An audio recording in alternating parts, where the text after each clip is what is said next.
Sino ba naman ang hindi marerelax kapag ganito ang paligid? Aba ay sulit na sulit ang mahabang biyahe kapag ganito naman ang iyong pupuntahan. Tara guys, samahan niyo ako sa part 2 ng aking vlog.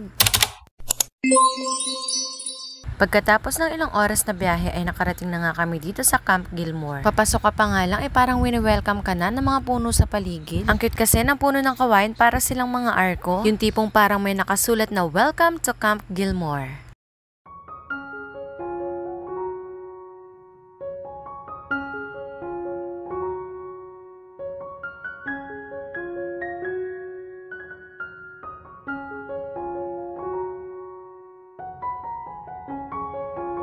Pagpasok nga namin ay pumunta muna kami sa information desk nila. Bago kasi kami pumunta dito ay may reservation na kami. Pero wala po siyang reservation fee ha.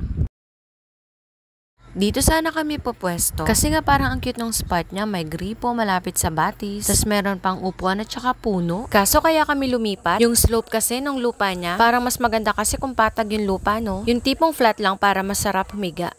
Ang kagandahan dito sa Camp Gilmore ay marami nga silang comfort room, tas ang lilinis pa. Ito nga yung view dun sana nga sa pagtatayuan namin. Ilang tumbling nga lang ay nandun ka na sa batis. O diba, tanaw dito? Ayan, babay na muna ha. Lilipat muna kami ng pwesto. Dito lang naman kami lilipat sa kabila para mas komportable naman kapag nakahiga, diba? Napakaganda talaga dito sa Camp Gilmore. Tahimik, presko, ang ganda pa ng paligid.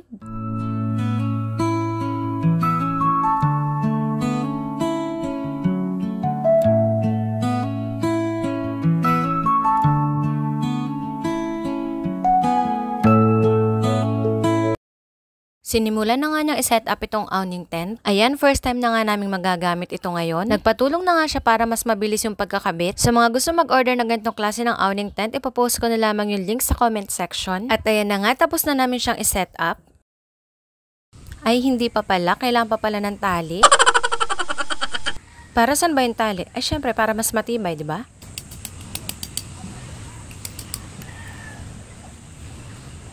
Pagkatapos nga niya magtali ay inassemble naman niya itong upuan. Ang tibay nga rin pala ng upuan na ito. May 1 taon na nga rin pala simula nung nabili namin to. Yung una kasi naming na-order, ang dali niyang nasira. Kaya naman kung gusto niyo ng ganitong klaseng quality na upuan, ay syempre pumunta lang kayo sa comment section at nandun yung link. O ayan no, panoorin ninyo, libre na ang tutorial sa pag-assemble. Ang kagandahan pa nga sa chair na ito, ay pwede mo nga pala siyang bitbitin kahit saan. Kahit sa maliit na backpack nga, kasyang-kasya na yan. Kaya naman kung ako sa inyo, i-add to cart nyo na yan. Oh wait, there's more. Meron pang isa. Ayan naman yung folding table na ginagamit namin. Madali nga lang yan i-assemble at antibay pa.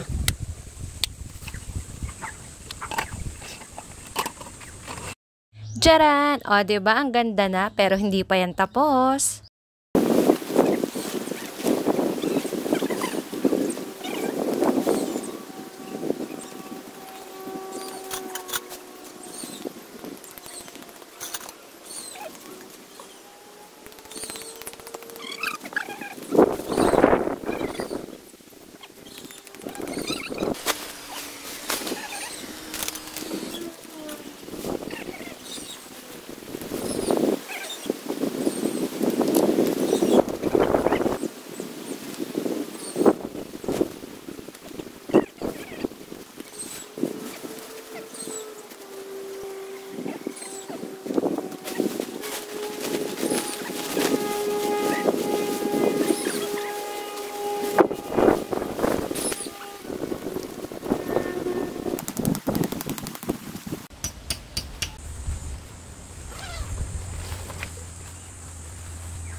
O, diba yung itinupi niyang parang pinto, ibubuka din lang pala. Pero in fairness, mas maganda naman nga pala. Kung hinami, ay kailangan pala may pagayon ay pampasipag daw po kasi yun. Alam nyo guys, sa mga ganitong klase ng camping, hindi pwedeng mawala ang pamukpok, ang tali at saka yung panukso. Yun kasi yung gagamitin mo para tumibay yung pundasyon. Sunod naman ginawa niya, inilagyan niya na itong mga pananda. Syempre mahirap na baka ikay mataliso diyan sa tali, ikay madapa pa. Aba, ay mahirap ding magsunga ba, ano? O, diba? Here's the final look. O, 'di ba? Akala mo kung ano na, electric fan lang 'yan. Detachable nga pala yung pinakaulo niyan. And guys, ang tagal niyang nalobat ha. Magdamag pa nga namin siyang nagamit. Isinabit nga lang namin yung ulo niya sa tent and mukha na siyang ceiling fan. And guys, pwede mo rin siyang gawing ring light. Ilaw kasi guys yung nasa side ng fan. Kaya again, kung gusto niyo nito, nasa comment section ng link.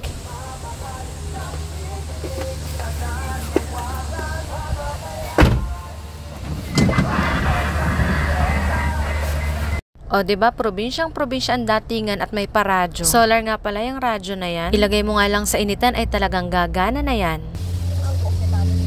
Aba madam, husay naman ang kain mo ng vikat niyan ah. Sarap yarn. Ito nga pala yung malapit na CR dun sa side namin. Mukha pa nga siyang bagot, ang linis nga ng CR nila.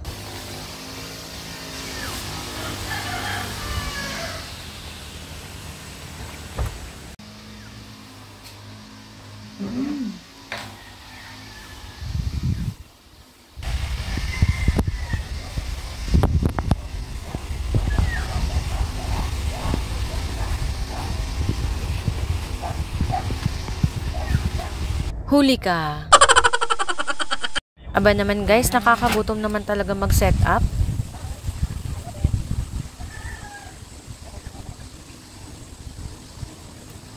And guys, flex ko nga pala itong aming foldable na timba. Super handy nga lang talaga niya and pwede mong isiksi kahit sa bag. Hindi po namin dala yan tabo, dito po siya sa campsite ha. Binalik din po namin agad yan pagkatapos gamitin. Baka naman isipin nyo, inuwi namin eh. Ayan naman, pagkatapos magmerenda, may energy na ulit si Madam. Ay, ganun talaga, kasama siya sa buhay. Ganda ng tulog mo dyan, ha?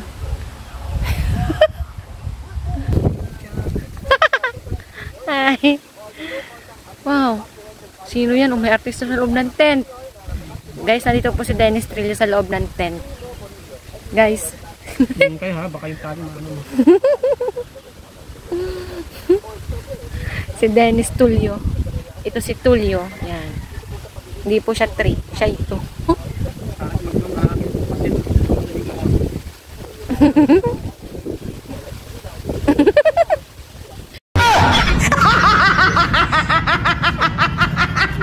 Habang nagpapahinga nga siya, ay hala, i-showcase na natin ang ganda ng Camp Gilmore.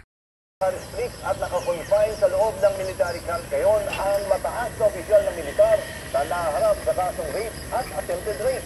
Ayon kay AFP Public Affairs Chief Colonel Christy from junior officers na nagsilbing mga id noong January 29 matapos ang isang aktibidad na inabot hanggang madaling araw sa salaysay. Sa lugar ng board, submit at bayaran ng tip at sa loob lang ng itong araw, malalaman nila ang saan pa mahalaga sa GSWC. Usually po talaga sa ganitong mga campsite, walang saksakan, walang mga ilaw. Meron namang may ilaw na malapit pero dun sa may part ng CR. Pero yung sasabihin mo na sa mismo pinagtatayuan ng tent ay mga jay, wala. Kaya dapat hindi pwedeng mawala ang ilaw. Syempre ang gagamitin natin yung mga rechargeable lights. And pag nalobat ka, syempre dapat meron kang dalang power bank. O ayan, nagluluto na po si chef ng nilagang pork. Actually, mustasa po yung nilalagay niya. Nabili niya nung bumili siya ng patatas. Ay ari na rin naman daw po yun, ano.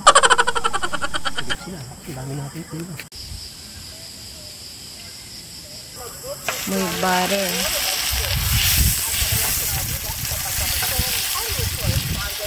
So, after niya magluto ng nilaga, prinito naman niya sa butter yung natirang karne.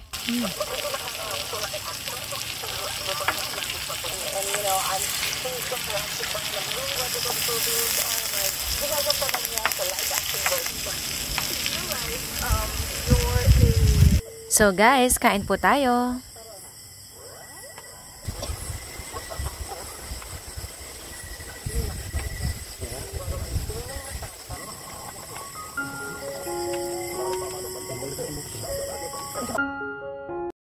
Kinabukasan nga ay maaga nga siya nagpalipad ng drone. Mas maganda kasi yung kuha kapag hindi pa ganun kasikat yung araw eh.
Guys, flex ko lang tong cute na baka na ito. Aba ay ang kulit napunta din ni malapit sa aming tent. Gusto yata mahagip sa drone shot eh.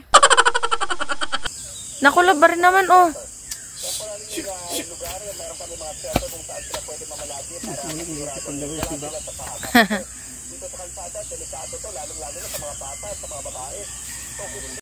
Aba, kainamang kulit talaga ng bakang are. Baka gusto mong maging corned beef. Dahil nga umaga, dito pala sa side namin nakatutok ang araw. Kaya naman kinuha niya yung sunshade net at ikinabit niya dito sa may awning tent. Syempre, for the tally of first sun, kailangan talaga yan eh. Okay guys, another pukpuk dito sa kabilang side. Ab na ambon. O diba, bagay na bagay yung kanta dito na umaaraw, umuulan. After ngang maglagay ng sunshade net, ay nagpakulo na nga siya ng tubig. Ganito daw talaga guys dito tuwing umaga. Ambon-ambon lang naman siya guys, hindi naman siya yung as in na malakas. Ganito yung tipong masarap uminom ng mainit-init na inumin. Guys, hindi ako coffee lover. Milk chocolate drink lang yung madalas kong inumin. Aba, mukhang ready na ang person pumunta sa Batis ah. Bibidyo natin yung ano.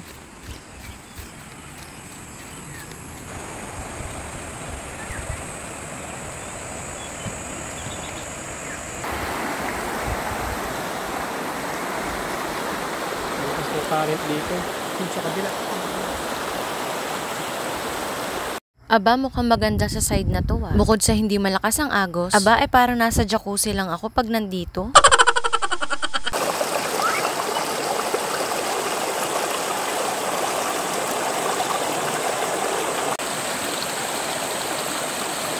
Aba hoy, natutulog ka na yata dyan. Para daw kasi guys, minamasahe yung likod niya. O diba, libre na ang massage kay Mother Nature. Nako, sa sobrang lakas daw ng agos, nahuhubo daw yung short niya.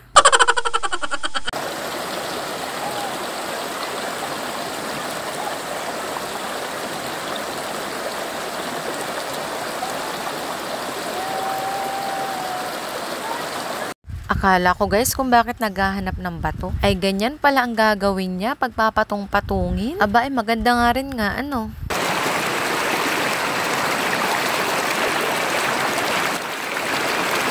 Kapa, tingin ka dun. Dito. Yan, yan. Kohena ng aking photographer, ano?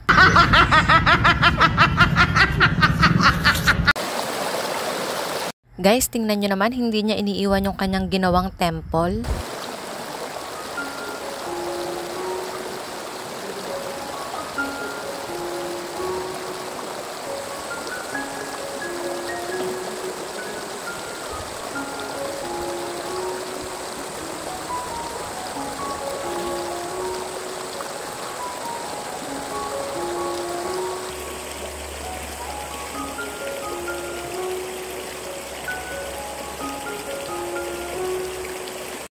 So, habang nandito nga ako sa kabilang side, ayun na nga at may kausap na rin siyang ibang mga camper. Taga Cavite nga din daw si Kuya. 3 days and 2 nights nga pala sila dito sa Camp Gilmore. Aba, ay sulit na sulit mo talaga kapag ganun.